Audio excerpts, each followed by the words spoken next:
to understand why is this so important is that we are in captivity just like our ancient Israelite ancestors were 3,500 years ago. And the Bible is a record of their history of how they got out of their captivity. And everybody knows everything's a mess and everybody complains and whines and we keep voting. But in the Bible, they didn't vote.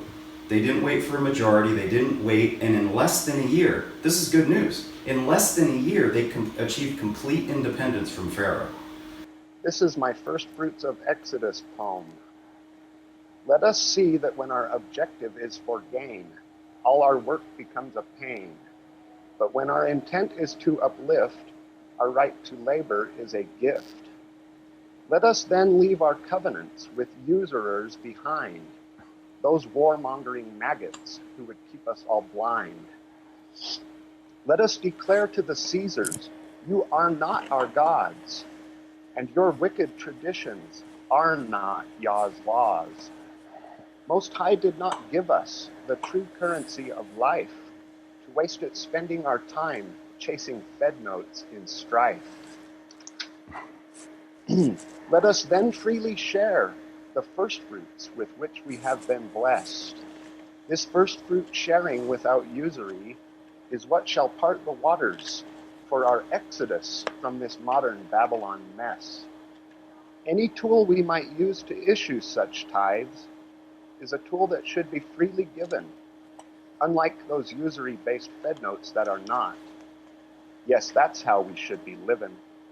When you chase the paper notes of those who do not freely give them unto you, you are in covenant with what such thieving bastards would wish for you to do.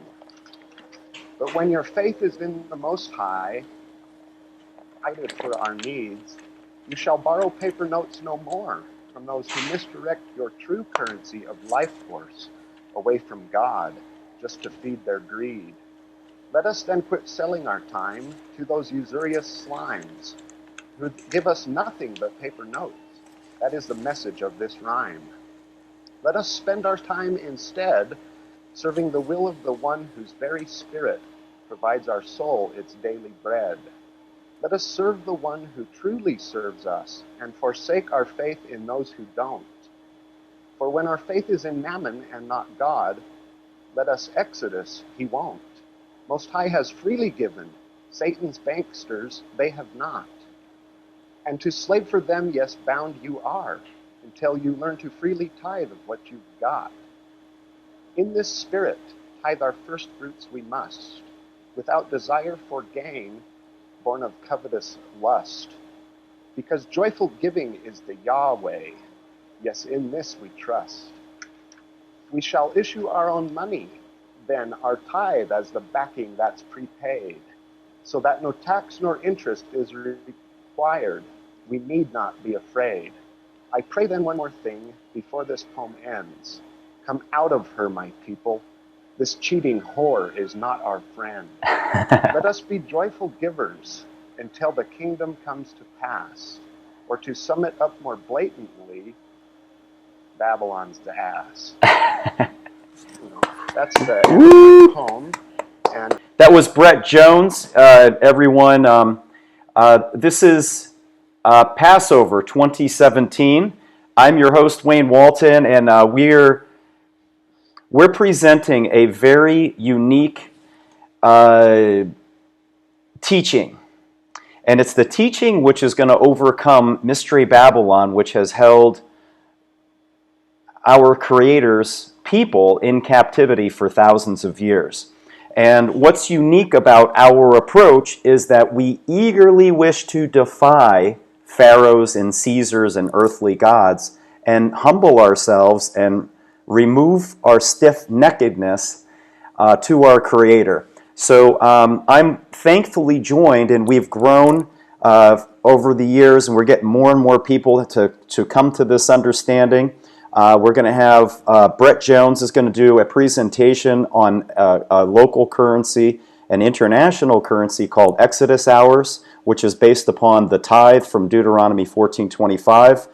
Henry Garman is a author of a book called Run with the Vision, which is about a global debtors rebellion. Whoop, whoop. And Henry's going to be doing a presentation about how the good news is actually Jubilee. What could be better news than a Jubilee release, that we all get a free land inheritance, that we're all released from bond servitude? Joseph Applegarth is going to be joining us, and his presentation is going to be about the necessity for us to come out of her, as it says in the book of Revelation, as it says go into Exodus, and basically the book of Revelation is a repeat of Exodus. Additionally, we'll be joined later on with Jim Callahan, who's going to be talking about biblical law. And through our whole lives, we've grown up only knowing about the Constitution and how it's the so-called supreme law of the land, which it's not, because in the Bible, our king is not restricted by the need to have a vote or a majority or to wait for voting. He can have immediate impact, and the Bible is the witness of repeated instances where Yahweh overcomes through his people being his hands and his feet and his voice. So our intention is to be Yahweh's voice to the world, to encourage them and to offer them hope.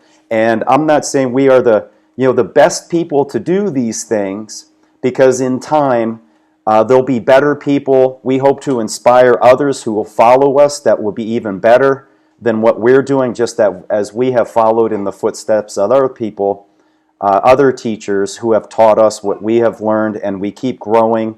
Eventually, this is a mustard seed concept that we intend to live in it. It's a tiny, tiny thought of consciousness, but Exodus hours one day will be the dominant currency.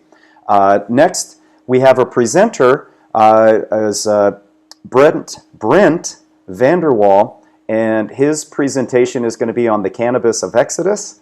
And cannabis of Exodus was responsible for my own, I'm a witness, this is my witness, is cannabis of Exodus was responsible for my own coming to Yahweh in obedience to him and his son Yeshua, Yahoo Saves, and getting me focused, and his revealing to me his will for me to overcome Babylon. And Brent is going to give the biblical documentation as to how that is the way. Let's just say a quick opening prayer is, Yahweh, may we humble ourselves and seek your ways and your ancient paths, and humble ourselves so that we're not blinded by our own egos and our own delusions and our own vanity, so that we are able to do your will on earth as it is in heaven, and to overcome this wicked captivity of self-limitation and fear,